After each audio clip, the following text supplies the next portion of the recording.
আপনার যানজট সহ্য হয় না, এখন আরামের শরীর নাও হতে পারে, সমস্যা নাই কোনো।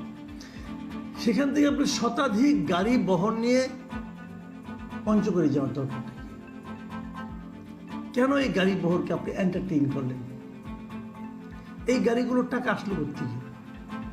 আপনি হয়তো বলতে পারেন আমি তো এগুলো গাড়ি একটাও ব্যবস্থা করিনি, লোকজনে দিয়েছে, লোকজন আমাকে ভালোবেসে গাড়ি নিয়ে এসেছে, ভালোবেসে সব। বাংলাদেশে ভাই এই পলিটিক্যাল লিডারদের জন্য ভালোবেসে কত লোক আসে এটাও তো আমিও বাংলাদেশে বাস করি, জানি। এবং সেই ভালোবাসার যোগানটা, ফুয়েলটা যে আগে থেকে দিয়ে রাখতে হয় সেটাও জানি।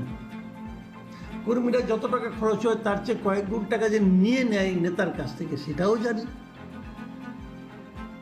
এখন তারাই ফিট করে দেয়, নেতারাই বলে। নেতারা যদি বলে তোমরা গাড়ি নিয়ে এসো না, তাহলে কেউ আসতো না। আপনি আনিয়েছেন গাড়িগুলো, ভুল করেছেন ভাই।